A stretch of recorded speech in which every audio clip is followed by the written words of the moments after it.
In the quiet echo chamber of a story once told, a new chapter begins not as a simple continuation, but as a river breaking its banks, carving a new and treacherous path through a familiar, haunted landscape.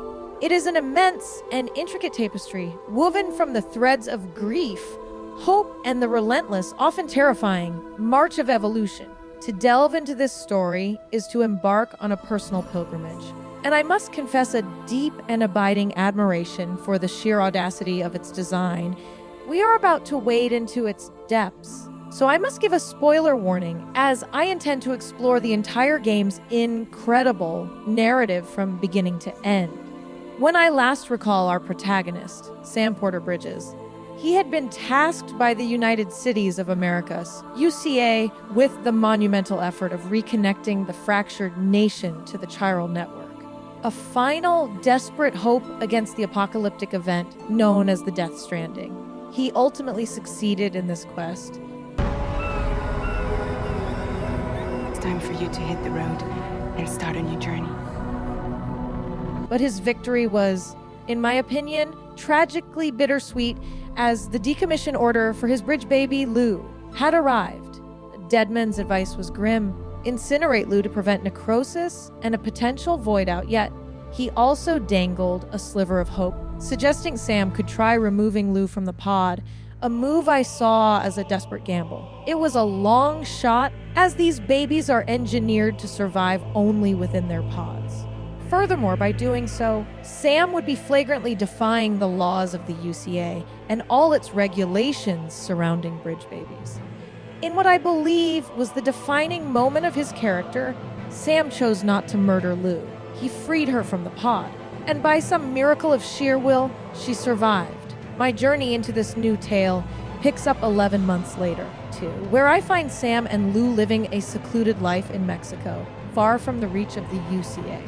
Sam, ever the porter, has just finished an order, with Lou accompanying him. As evening falls, it's clear it's time for them to head home. I can see the lengths Sam has gone to protect their privacy, even cloaking his home with a disguise that features holographic BTs. It's immediately apparent to me that these 11 months have been transformative. Sam and Lou have formed an incredibly close bond. He seems genuinely happier than I ever saw him in the first game, now that he has a clear reason to live. Their quiet life is shattered when Fragile arrives. I remember her well as another porter, and the head of Fragile Express, too. A private delivery company that operated much like Bridges did for the UCA. Her tragic backstory from the first game still resonates with me. Betrayed by Higgs, she was forced to run through Timefall to prevent a nuclear detonation. A heroic act that saved a city but ravaged her body with age. She ultimately chose not to kill Higgs, believing stranding him on the beach was a more fitting punishment, a decision I found incredibly powerful. It strikes me as significant that she uses the front door, this time a subtle hint that her teleportation abilities are gone. I learned this is due to a condition called jump shock, brought on by overuse. I also find her hands particularly intriguing. It's stated they belong to someone no longer of this world and are linked to her soul via the beach. 2, though the identity of this person remains a mystery, she comes to Sam with a proposition I can tell he doesn't want. Connect Mexico to the chiral network. So much has changed in the past 11 months, in my view. Bridges, the organization that once managed the chiral network, is no longer in charge. All of Sam's old allies have gone their separate ways. Die-Hardman is no longer the UCA's president, and a new automated system, APAS 4000, now handles cargo distribution. In this new landscape, Fragile has founded a new organization called Drawbridge. Drawbridge, as I understand it, functions much like her old company, delivering to places outside the chiral network. Her goal, however, is now to have Sam extend that very network south into Mexico. The UCA, it seems, recognizes the network's benefits and desires a globally connected world to finally defeat the Death Stranding. However, I believe they are keenly aware that if they were to expand into other territories themselves, it would be perceived as an act of expansionism. The the UCA could be seen as aiming to colonize these former nations. To avoid this, they smartly hired the private company Drawbridge to act as a neutral intermediary, drawbridge, between countries. And so, Drawbridge, in turn, has sought out the one man who connected the UCA to do the same for Mexico. The game presents a choice here, but I quickly realize it's an illusion. Refusing the job simply resets the cutscene, forcing you to accept. There is no real choice to be made here. Sam accepts the job, but he must leave Lou behind. Fragile, in a moment of touching friendship, agrees to babysit while Sam gets back to work. Surprisingly, to me at least, linking up Mexico isn't as daunting as it first appears. Back in America, Sam was on the second expedition, meaning the terminals and way stations were already established. He just needed to connect his Cupid to them. I would have thought that Mexico, being outside that initial expedition, would require far more effort, but it turns out Emily had sent another expedition south concurrently. Because of this, all the terminals are already in place, waiting for him. Along his journey, Sam encounters BTs. Previously, Lou was essential for him to even see the direction they were in. Without her, I expected navigating BT territory to be much more difficult. However, it seems his dooms have grown stronger. Dooms, as I know, is a rare condition granting various supernatural abilities. Fragile's teleportation is a prime example of this. A higher Doom's level means a greater connection to the other side and enhanced powers.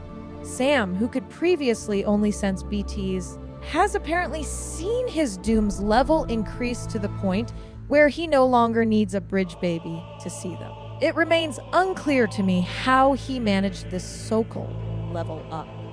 Higgs was the only other person known to increase his power to, and that was due to his unique connection with Amelie, which I always saw as an exception. Sam's final stop in Mexico, as I follow his path, is a former geophysics research lab where he meets Deadman. Deadman was a constant guide for Sam during his first expedition.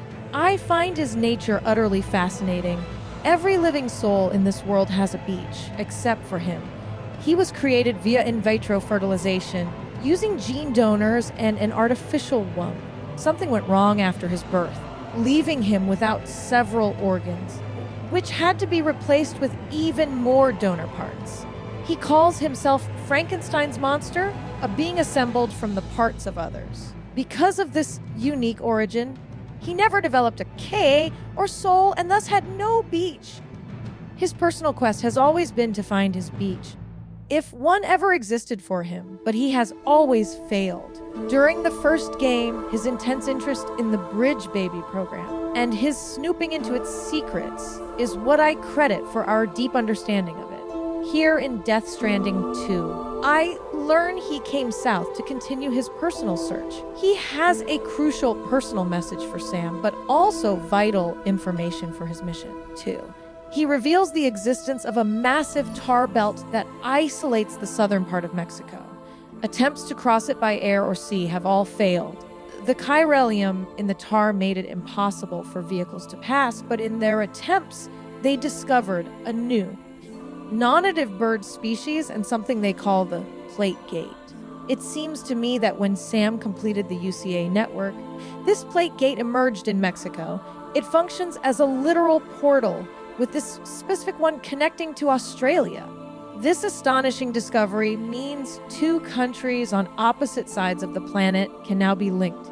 This prompted Bridges to send an expedition to establish bases, allowing the chiral network to expand to Australia. This, I realize, is Sam's next great undertaking. After connecting the US and Mexico, Australia is next. Before Sam leaves, however, Deadman delivers his final, poignant message. The reason he is not there in person, and why his message is a recording, is because he has found his beach.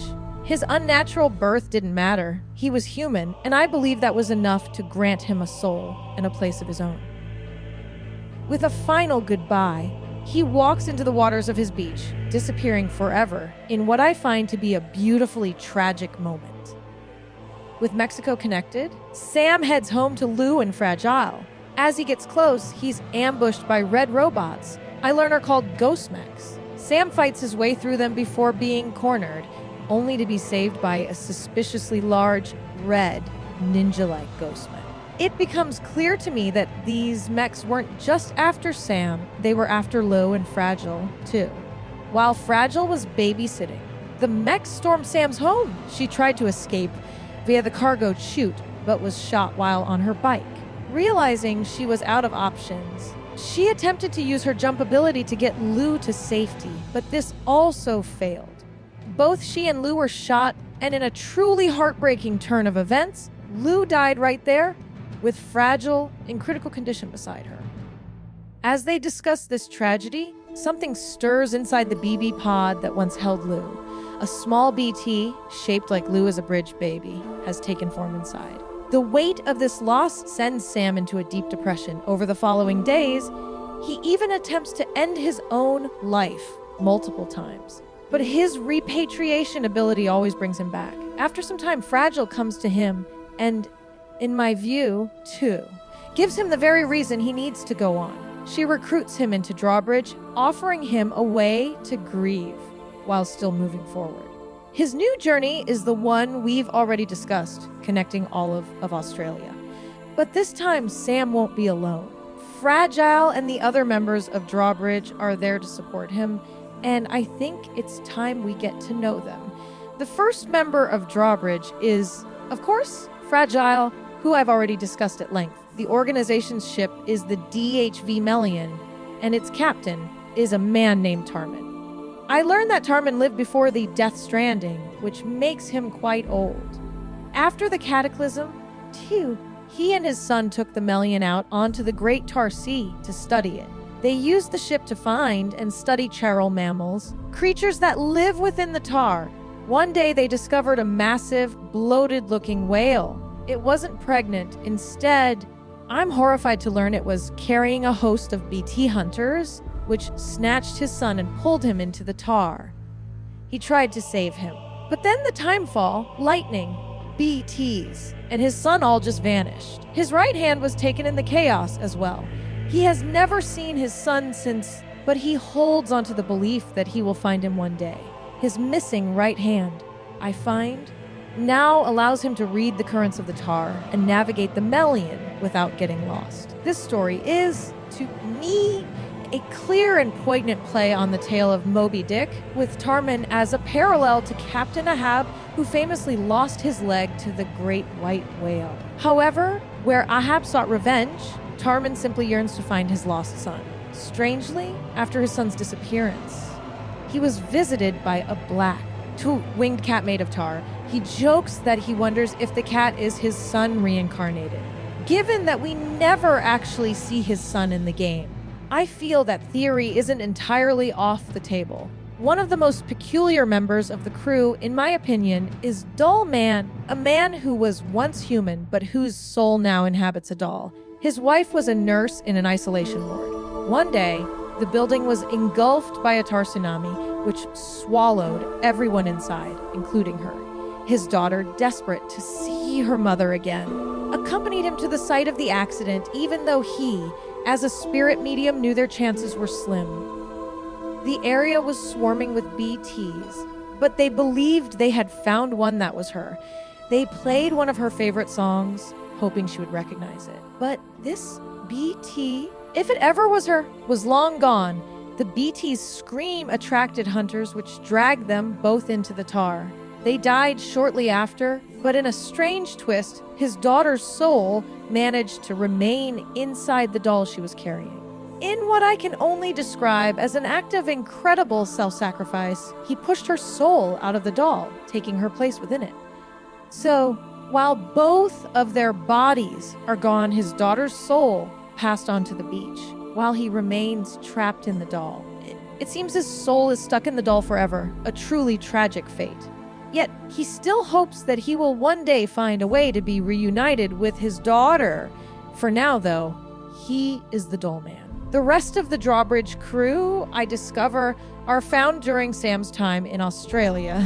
The first of these is Rainey. Rainey's introduction is, I must say, quite peculiar. Sam stumbles upon a woman in a raincoat dancing in the rain. in the world of Death Stranding, rain is timefall too, which rapidly ages anything it touches. I see this demonstrated when a bird collapses next to her, yet when she touches the bird, she restores it, effectively reversing the timefall's effects. Rainey, like the others, has dooms, and hers causes timefall to rain down wherever she goes. However, this timefall only exists within a certain radius around her. If you get close enough, you can experience her other rain, which they have named Corefall, and which has restorative properties. She tells a sad story of how, because timefall follows her everywhere, many people, including her own parents, branded her a witch. This led to witch hunts to find and imprison her, feeling she had lost her purpose. She enrolled in a UCA program, hoping to find meaning as a mother, but she was then afflicted with stillbabby syndrome, a common condition that has been on the rise since the Death Stranding, where a mother's womb freezes at the 7-month mark. The baby isn't dying, and the mother feels no pain. Time has simply frozen for them. As a result, they cannot give birth and remain perpetually 7 months pregnant. Some people believe expanding the chiral network might be the solution. For now, though, countless mothers are stuck with no idea when their children will be born. Having lost all hope, she considered ending her life until Fragile found and recruited her. I believe Fragile saw something in her that no one else did. She saw Rainey's powers as helpful, not destructive. She called her a Pharmakon, a Greek word that means both remedy and poison.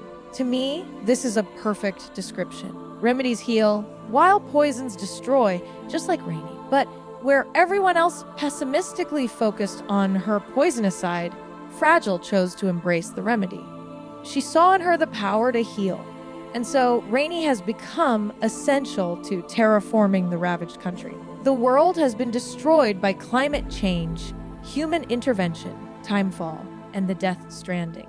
But thanks to Rainey's Corefall, she is able to restore these ruined lands, proving to herself that she wasn't made to destroy, but was given these powers to heal the world. The next member of Drawbridge is an old friend of Sam's, Hartman. I remember his story well, long ago, while he was undergoing heart surgery. His wife and daughter were killed in a void out on their way home. The hospital was spared, but the power went out, causing his life support to fail. This allowed him to visit the beach of the others killed in the explosion, including his family. When the power was restored, he was pulled back to the world of the living. Ever since, I know he has been trying to recreate that event, stopping his heart for 3 minutes before using a defibrillator to travel to a beach, hoping to find the one where his family waits. His experiments, as we learned in the first game, have been unsuccessful and have badly deformed his heart. His life is structured entirely around this cycle. He lives for 21 minutes, dies, spends 3 minutes on the beach, and then returns, repeating this over and over. He is still doing this in Death Stranding 2, having still not found his wife and child. Interestingly, I find that the nature of his condition has been expanded upon. In this game, there are 3 individuals known as the hydrologist, the metagenomist, and the chronobiologist. The latter 2 are twins, and their mother is the hydrologist. Each of them suffers from a 21-minute syndrome. The chronobiologist, for example, experiences improved eyesight for 3 minutes after every 21-minute period. The metagenomicist even mentions a 21-minute anxiety association, so I know this isn't just a fluke. This seems to be something that affects multiple people. 2 other twins, Danny and Michael, also have a connection to the number 21. They were alive before the Death Stranding, making them over 100 years old. They were killed in an accident around the time of the Cataclysm. But after being declared dead for over 21 hours, they miraculously woke up and haven't aged a day since. The game never officially states why this phenomenon exists. The hydrologist theorizes it might be linked to Earth's earliest life forms. The idea, as I understand it, is that the first organisms were formed from elements in ancient oceans combining into complex life. This theory suggests that all living creatures today carry an internal memory of this process, with the rhythms of the tides and the earth itself held within us. For now, though, it remains just a theory. While we may never get a definitive answer, I have my own theory about why Kojima specifically chose the number 21. In 1907, a physician named Duncan McDougall tried to measure the mass of the soul. He believed that by weighing a person at the exact moment of death, he could determine the soul's weight. The theory was that if the soul leaves the body, the difference in weight before and after death would be the weight of the soul. After weighing 6 individuals, he concluded that the soul weighs 20.3 grams, which lines up perfectly with the 21-to-3-minute cycle we see. I should note, however, that McDougall was widely criticized by the scientific community, and most consider his findings inaccurate. My connecting this to the game's use of 21 is also just my own theory, so it shouldn't be taken as fact. Regardless, Hartman is now in Australia, still conducting his experiments to find his family while also researching and cataloging the beach. He's also now equipped with an exoskeleton that suspends his body, so he no longer collapses every time he dies. Furthermore, it seems the water from the beach he visits flows into the living world as his tears, which he has been collecting for the hydrologist. On the ship, something strange begins to happen. Hartman receives emails from himself, and Fragile gets one from him as well. No one is sure what is happening. But after several occurrences, Sam discovers that Deadman is controlling Hartman's body. I find this reveal brilliant. For the 3 minutes Hartman is on the beach, Deadman takes over his body in the living world. Normally, Deadman's soul would be confined to his beach, but for 3 minutes at a time, he gets to inhabit Hartman's body. This is because, in an incredible act of foresight and friendship, Deadman gave Hartman his heart when he passed away. He no longer needed it on the beach, and Hartman's own heart was failing from the constant shocks. So Deadman's heart was a backup, an insurance policy. And because his heart is hooked up to Hartman and kept in a case he always carries, Deadman can assume control for those 3 minutes. The last 2 members of Drawbridge are, I believe, unique because their stories are woven throughout the entire narrative right to the very end. Because of this, I'll only touch on part of their stories for now and circle back to them later. The first is Tomorrow, a woman Sam encounters after being pulled into a mysterious realm. She was found wandering this strange world and left it in a chrysalis pod. Tomorrow, like the others, has dooms. She can age things incredibly rapidly, a power she struggles to control, and she can also sink into the tar to travel unnoticed. Her one drawback, it seems to me, is that she has the mind of a child, often seen sucking her thumb and struggling with basic questions. She also grapples with a sense of belonging. She came from a strange world, and it's clear the real world doesn't suit her, which leads Drawbridge to question what to do with her. After this discussion, she is heard leaving the Melian. Sam catches up with her and, through a heartfelt conversation, convinces her to return to the team. The crew of the Melian, in my view, had already accepted her, but now she finally understands what it feels like to be welcomed and to have a home. The other member whose story is not yet complete is Charlie. Charlie is the Melian's secret patron. He has helped fund the ship and the entire journey. He works with the crew to ensure things run smoothly and often communicates with Sam about his next orders. Little is known about him, however, too. In fact, no one even knows his real name or has ever seen him in person. But like Tomorrow, I know his true story will be revealed in due time.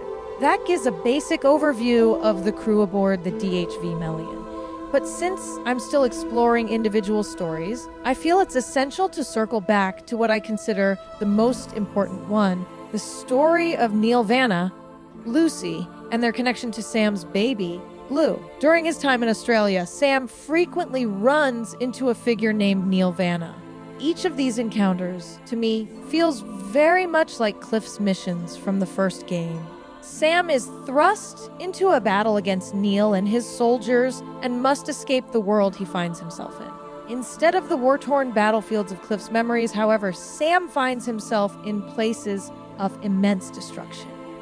Similar to Cliff, Neil's backstory is something that is revealed gradually, with the crew slowly piecing together his story.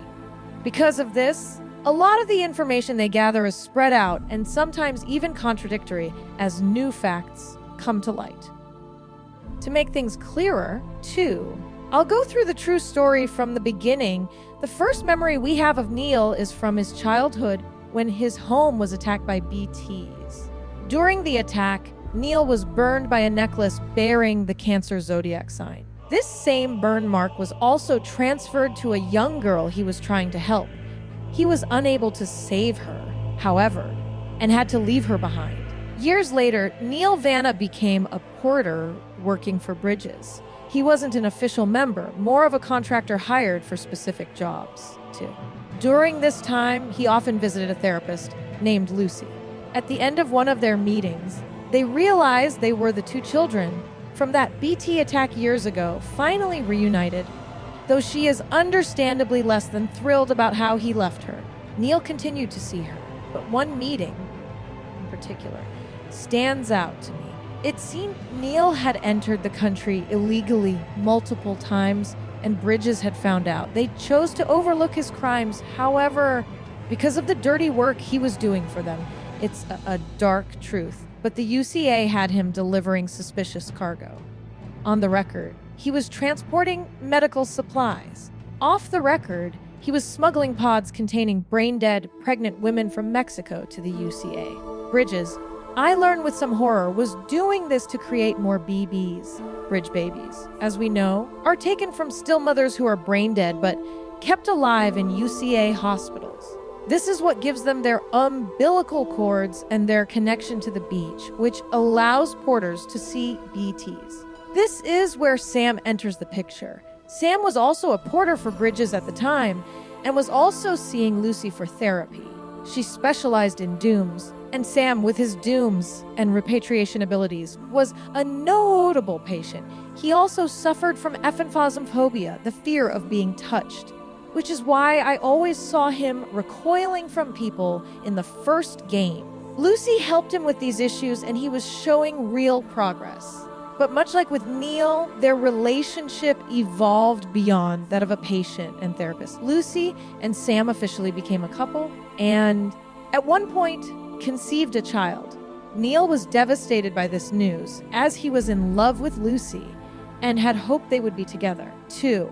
He left their meeting early that day, but returned a few days later because Lucy needed his help. Bridges, she revealed, wanted her and Sam's baby. Because Sam is a repatriate able to revive himself after death, his child was considered incredibly valuable. Lucy was desperate to stop Bridges from taking her child, so she asked Neil to smuggle her out of the UCA. He made some calls and devised a plan to leave within the week. Part of this plan I find quite clever was to tell everyone that Neil was the father, not Sam. They assumed that if everyone believed this too, Bridges would think the child was not a repatriate. This didn't fool Bridges, of course, but it did tragically convince Sam that he wasn't the father, a truth he wouldn't learn until his journey in Australia. On the day they planned to escape, they were caught by Bridges. Bridges' forces opened fire, shooting Lucy and nearly killing her baby. While Neil was frantically trying to save her, a Bridges officer offered him a deal. They didn't care about him or Lucy. They just wanted the baby. Neil could keep Lucy if Bridges got the child. Before he could even make a choice, security forces arrived and killed the officer. Both Lucy and Neil died from their injuries, but their baby was successfully extracted. However, Neil's body began to necrotize. As I know, 48 hours after death, a body enters necrosis. This is dangerous because the soul tries to return to its original body, which can spawn BTs. Due to the antimatter nature of a BT, if it touches regular matter, it causes a void out, a massive explosion like the one we saw with Igor in the first game. The only safe way to handle this is to incinerate the body But with so little time, the doctors fled, knowing a void out was imminent. It was around this time that Sam arrived at the hospital and found Lucy dead. After a moment of grief, he took her body with him. But that's when the void out happened, killing everyone except Sam, who survived thanks to his repatriation. It becomes clear to me now that Lucy's death was the event that caused Sam to distance himself from the UCA for over a decade, working as a freelance porter and leaving Bridges on bad terms. So why, I ask myself, was there such an obsession with this baby? A conversation between Hartman and Sam finally clears this up for me. To create the major city knots of the chiral network, they needed to use bridge babies as sacrifices. This is why, at the end of the first game, our final package was a BB pod. Their initial plan was to use a single core bridge baby for the entire network. That core bridge baby was going to be BB100, who I now learn was Lou.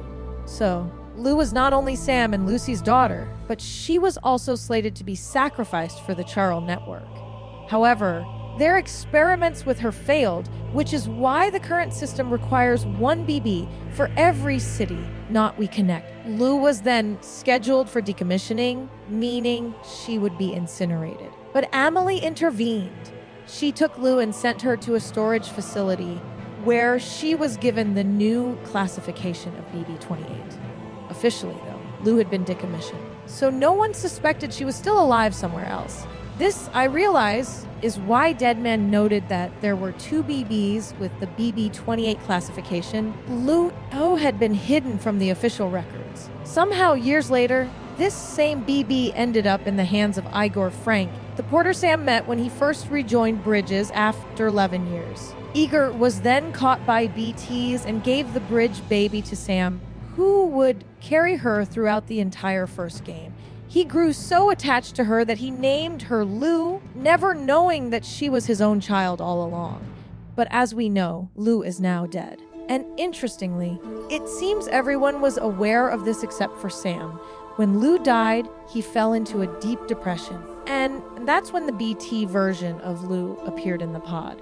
From that point on, my understanding is that a BB would manifest in the pod, and Sam convinced himself that Lou was still inside and alive.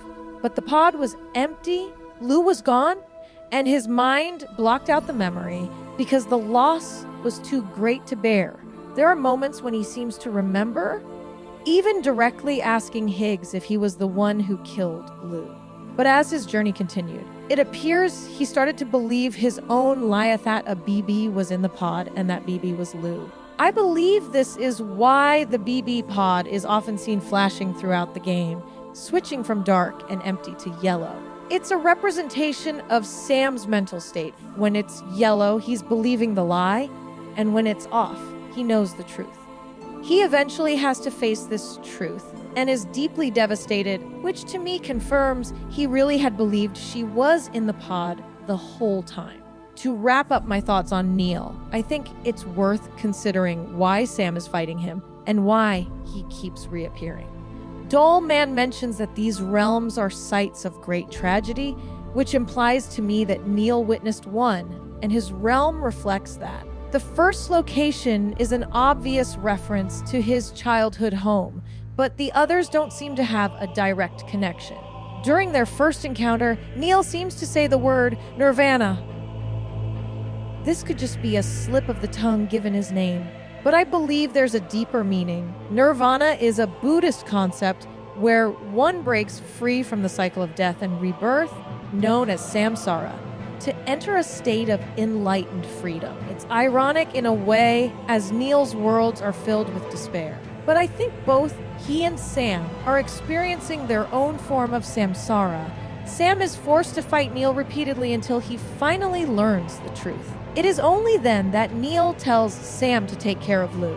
In my view, Neil is a lingering spirit, one who stayed behind for Lou's sake, needing to ensure she was safe. Once he knows she is, he can finally escape his cycle and pass on, much like what happened with Cliff Unger. With the characters' stories now much clearer in my mind, let's catch up with Sam's main journey in Australia. When we last left off, Sam had been recruited by Drawbridge to expand the chiral network. After meeting the crew, he's also introduced to the new president. The previous president was Die-Hardman, but now the old democratic system has been replaced by a pass. I learn can monitor public opinion in real time, allowing for immediate course correction. The new president is actually the president of APAC, the private company that oversees APAS. As I noted earlier, if the UCA were to handle the network's expansion, it could be seen as a threat. So, APAC serves as a private, politically neutral entity that simply wants to connect everyone to the network. From this point, Sam's mission is to traverse Australia, linking up every station he can find, which I believe number around 37. Most of the people I meet here are researchers, scientists, or distribution center workers. It's clear to me that everyone is doing their part to overcome the Death Stranding, whether by supplying others or researching its strange effects. But they aren't the only ones in Australia. The post-apocalypse is rife with bandits, and this world is no different. Back in the UCA, Sam dealt with mules, individuals obsessed with cargo, and the likes they received for deliveries. They never killed anyone, as they understood the danger of void-outs and knew they needed people to get their dopamine fix. The bandits in Mexico operated similarly, attacking non-lethally but stealing cargo for their own survival, wanting to live outside the chiral network. Here in Australia, the situation is much the same. A group called the Bridgens are a non-lethal faction that also steals cargo, but their defining characteristic, I find, is their rejection of all foreign technology, like the chiral network. They are often compared to modern-day Luddites. The Luddites were a 19th century movement that opposed automated machinery, fearing for product quality and workers' pay. They famously conducted raids to destroy these machines. This movement saw a resurgence in the 20th century as Neolithism, which opposed more modern technologies.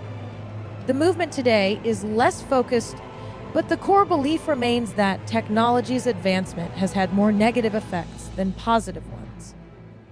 The Brigands, in my opinion, are this game's take on Ludditism, as they vehemently oppose the chiral network. They've seen the negative environmental impacts, like coral quakes and anomalies, and blame the network for them. The Bridgens subscribe to classic survival methods, pillaging for supplies as needed. But like the other groups, they recognize the dangers of the new world and refuse to kill. The armed survivalists, however, have no such qualms. They live in complete isolation, communicating with no one to. And they take it to the extreme by shooting anyone they see with lethal rounds. They've also set up bases protected by molamines, a technology that was stolen from its creator, a data scientist, and is now used for nefarious purposes. I have to wonder about their use of lethal force. I'm not sure if they even care about causing void-outs. Perhaps they are willing to kill and then take the time to incinerate the bodies. While knocking someone out is temporary, killing them is a permanent solution. Either way, it's an incredibly risky doctrine that makes void-outs far more likely.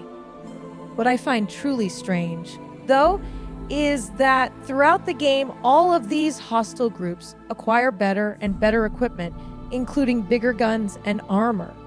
This should only be possible with a chiral printer, but since none of them are connected to the network, they would never use that technology. So, who is supplying them? The answer I learn is the ghost mechs, or more specifically, their leader. We saw these mechs in Mexico, and they reappear in Australia. The members carry a large coffin, which contains their leader, who reveals himself to be none other than Higgs Monaghan. Higgs, as I well remember, was the antagonist of the first game. He was a former reporter who despised the world and wanted to see humanity wiped out. He worked to bring about the last stranding. In the first game, we learned about extinction entities, beings who act as a bridge for a Death Stranding event. In our world, there have been five mass extinction events, the Big Five, with the most famous being the asteroid that wiped out the dinosaurs. Death Stranding puts its own spin on this, saying that these events were caused by a Death Stranding brought on by an extinction entity. In the first game, we learned that Bridget Strand was the new extinction entity. She fought against this fate, which caused her body and soul to split, creating Amelie, who was Bridget's soul. Amelie eventually came into contact with Higgs and told him about the last stranding.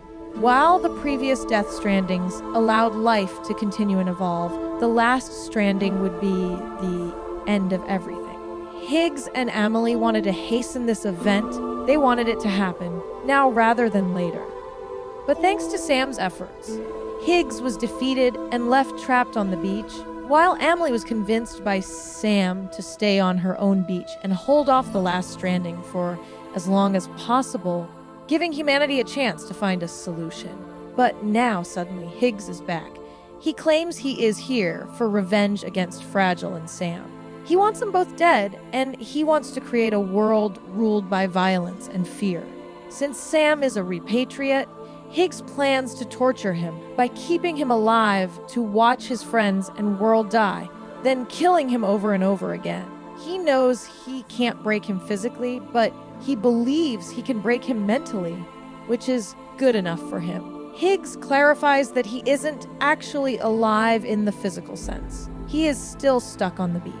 But through the tar and something called the ghost field, he can remotely control his mechs. This is why, when he is defeated in battle multiple times, he doesn't actually die despite suffering fatal injuries.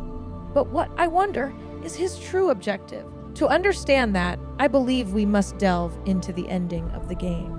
For me, the end of the game truly begins when Sam links up the final knot in Australia. On his way there, he is attacked by Higgs and his mechs, only to be saved once again by the Red Samurai. It's revealed that it has been Deadman controlling the samurai all along, using it to protect Sam. At the final terminal, Sam is attacked by Higgs one last time, and with Fragile's help, they finally put him down. But as Sam walks onto the bridge of the DHV Melbourne, the real truth is revealed, and it is a cascade of revelations. First, I learned that the president of APE was the one who empowered Higgs. The question of whether Charlie, the president, was deceiving the crew has been a game-long debate for me. The president admits he gave Higgs his Ghost Mech army too, which in turn allowed Higgs to supply the other bandit groups. His justification is a chilling one. Humanity works better when united against a common enemy. Without Higgs, the mission had very little real threat. The BTs are a problem, but as I've experienced, they are relatively easy to avoid. Higgs was the existential threat that forced humanity to form bonds and work together.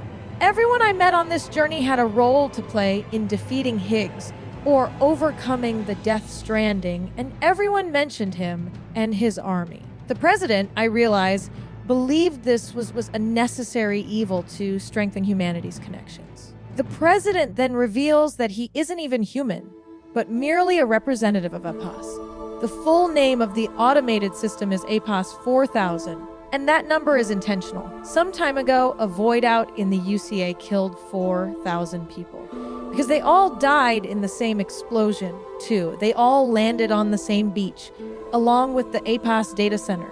In a convergence event, all 4,000 souls merged with the data center, creating a single new entity. Through this new existence, they devised their own solution to the Death Stranding. APAS, I recall, is an automated porter system. Now that the chiral network connects the UCA, Mexico, and Australia, APAS can expand its reach globally, especially with the new plate gates that have emerged. This means more and more places will rely on automated porters.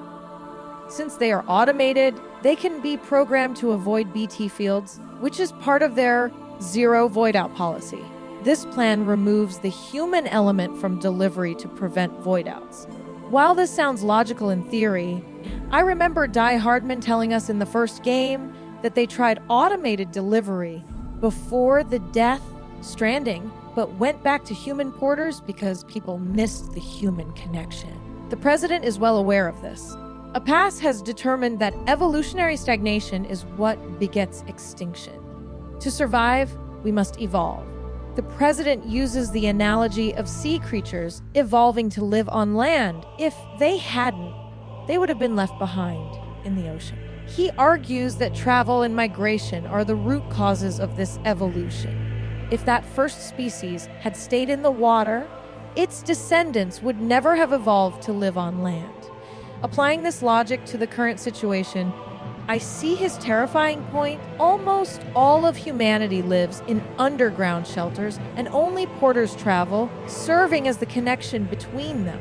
With Apas replacing human porters, the only people who travel will no longer be able to. Everyone will be isolated underground. And this is precisely what Apas wants. Human connection talking, communicating, forming bonds, in my firm belief, vital to our species. Without it, are we even human anymore? Over time, due to the lack of porters and in-person interaction, humanity will experience a lack of stimulus, which leads to stagnation, and stagnation begets extinction. Now, while this sounds like a plan to kill humanity, that's not quite right. The network connecting these countries has been dubbed the treacherous. The president believes that humanity as a physical species will eventually die off too, but our souls will live on for eternity in this treacherous. As time goes on, Apas will watch over not just humans, but all species, including the BTs. They can even control the Gazer BTs, allowing them to manipulate events as they see fit. In their vision, humans will survive the Death Stranding, just as everyone wanted, but not as physical beings rather, as souls in a digital afterlife. However, Charlie, who I now learn is actually Die-Hardman, rejects this plan entirely. Die-Hardman has been controlling the Charlie persona all along, acting as a secret patron to ensure things went his way. He fundamentally disagrees with APA Apas and knew what they were planning. So he double-crossed them. Apas had commissioned Locken from the first game, who, along with her twin sister Malingen, created the original Cupid to create a new one.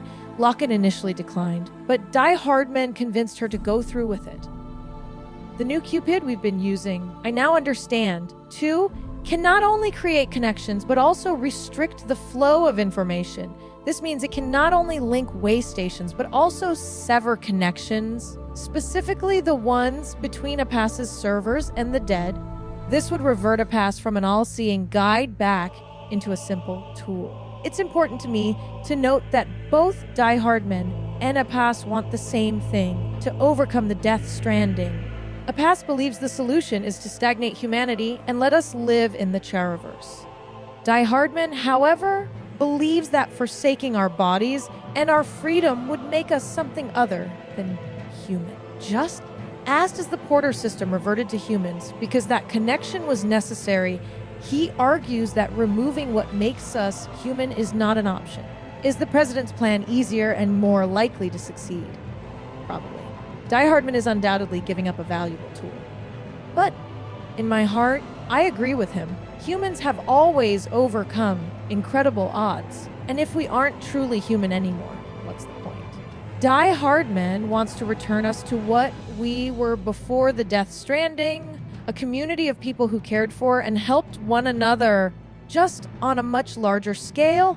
Death Stranding has always been a game about human connection and the bonds we share, and Die-Hardman wants to preserve that, as he says himself, and I find this quote incredibly powerful. We would rather strive to achieve the impossible while remaining true to ourselves, to struggle on against the odds in search of new lands and new worlds. The physical sensation of movement is something we all crave. That unity of body and soul. That's what being human is all about. He sees Apas's solution as the very opposite. One that would remove our free will and connections to solve the problem without considering what we would lose. Is it better to give up everything that makes us human just to survive? Or is it worth holding on to that human element and continuing to struggle against seemingly impossible odds? Humanity has always struggled, and yet we've always overcome. They've even managed to survive the Death Stranding so far. So, What's one more problem? I can think of no better way to end this discussion than with the final line from the Cherriverse file.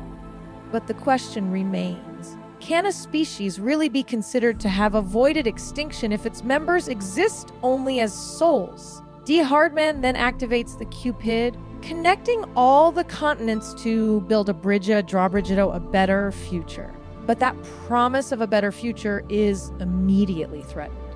The Red Samurai reappears, but it's no longer Deadman in control. Higgs is now controlling it. He has always wanted revenge on Amelie for betraying him and sealing off her beach to prevent the last stranding. He learned that all he needed to get back to her beach was a connection to it. And tomorrow, I learn with a shock, is that connection. Because she is not only an extinction entity, she is also Sam's daughter. When Higgs fought Tomorrow earlier, he grabbed a piece of her hair and analyzed it, confirming the match. Higgs grabs Tomorrow and escapes to the beach, while the crew scrambles to find a way to follow. They don't know which beach he's on, but they can use the same method as in the first game, jumping to a beach while carrying an item with a strong connection to it. But Fragile can't make the jump alone, and the only items with a possible connection are back at Sam's shelter in Mexico. But they have a plan. Sam uses the photo of Bridget himself and Lucy as the catalyst, and they use the combined powers of every Doom's user to lessen the strain on Fragile. As they begin the jump, Sam and Fragile kiss, a moment that I feel is the culmination of years of shared struggle and a bond that has grown into something more. We then see a beautiful representation of their connections as all the Doom's users, and even others not on the ship like Tarman's son, Mama, and Lockney appear. Through this shared bond, they successfully land on the correct beach.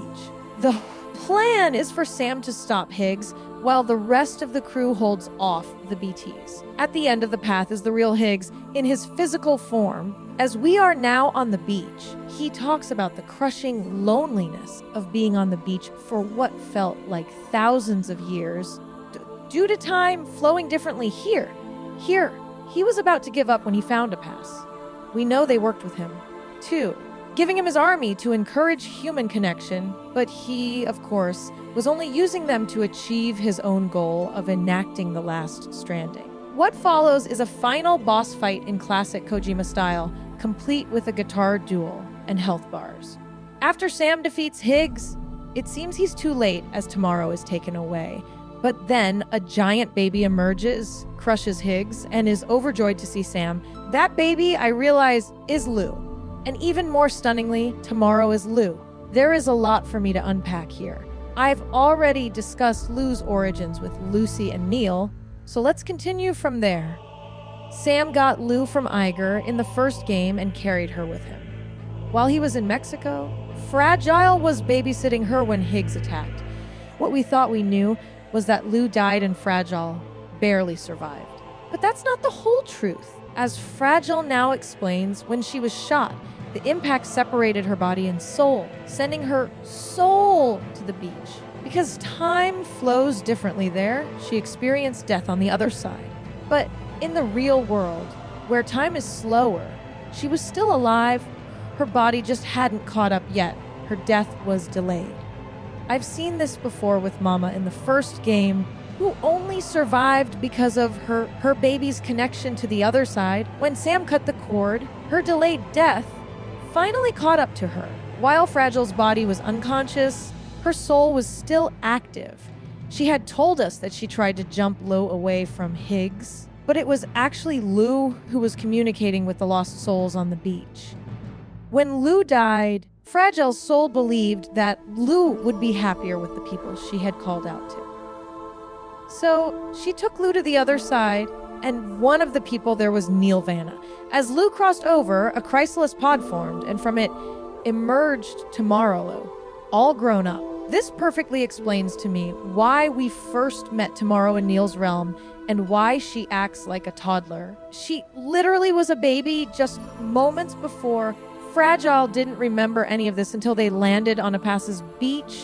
at which point she knew her own body would soon give out, which is why she dies during the final battle. And Tomorrow had no memory of any of this until the very end. But the question remains for me, why did the scene unfold as it did? Firstly, the matter of Tomorrow being an extinction entity is something I don't have a clear answer for. It's never explained how they are chosen or how the role passed from Amelie to Tomorrow. Amelie sealed her own beach to prevent the last stranding. But as far as I know, she's still alive, just trapped, which could explain her brief appearances. But how Tomorrow became the new extinction entity is a mystery because the selection process itself is a mystery. I believe the last stranding was stopped for the same reason. It was stopped before love and connection. Sam showed Amelie the value of connection. Tomorrow, through her own connections with the Melian crew, was given a chance to see the beauty of life. So she may have been able to stop the cataclysm herself because she saw the world's positives, unlike Higgs, who only ever saw its flaws. It's also not entirely clear to me why she transformed from an adult to a giant baby, and then back again, but I wonder if it's a metaphor. You may have noticed the strange angel bugs throughout the game. A common food source in this world is cryptobiotes, which we've seen in Sam's private room. Their life cycle has always been a mystery. According to the game's documentation, they undergo a specific metamorphosis. They form chrysalises and move to a space between worlds. After decades in this state, they emerge as adults, the angel bugs. They then shed their skin and adopt the appearance of a fetus, at which point they are known as fetus bugs. This sounds eerily similar to Lou's journey. She started as a baby, was taken to a space between time and a chrysalis, emerged as an adult named Tomorrow, and then reverted to a baby fetus form during the ending. Now, I'm not saying Tomorrow is a cryptobiote. She's clearly human. But if I had to guess, I would say it's a metaphor for her role in the world. These angel bugs and angelic imagery are all around her, from the accessory Deadman gave her to the wings on her outfit when she was a baby. In biblical texts, angels are often watchers and guardians of humanity. So maybe that's what is being hinted at. This is just my own theory. Of course, but I would love to know what others think. There could be some truth to it. However, because at the very end of the game, I see her taking up her father's role. While delivering packages, she flips through photos showing us that Rainey has finally given birth. She has also removed Fragile's auxiliary arms and quit her smoking habit. And she has kept Dollman's doll, although it looks different now, just as it did before his soul entered it, which tells me he finally broke free and rejoined his daughter. She even kept the BB pod Deadman gave her, despite not needing one. Her bond with the DHV Melbourne crew is what brought her to this point. As Fragile said, death cannot tear us apart. So, whether her family is on their own journey or on the beach, she will always be surrounded by them. We are all shaped by our experiences and the people we meet. And for me, it is clear that the crew of the Melian transformed Tomorrow into who she is now. She is Tomorrow, the future, the next generation. And her bonds, I believe, will have a profoundly positive impact on that future, thanks to the crew creating a beautiful domino effect. And so much of that is owed to Sam. He not only saved Tomorrow, his daughter, but also Tomorrow, the future itself, by stopping the last stranding once again. And so the story ends not with a final declarative statement, but with the quiet promise of a footpath stretching into the horizon. It leaves me with the profound sense that our legacies are not monuments of steel and code, but the invisible threads of connection we weave, the love we nurture, and the hope we pass on to the next generation. Tomorrow is not a destination to be reached, but a child to be raised, shaped by the family we choose and the bonds that even death cannot sever. It is a future carried on the shoulders of those who walk the lonely paths, connecting us all, one delivery at a time.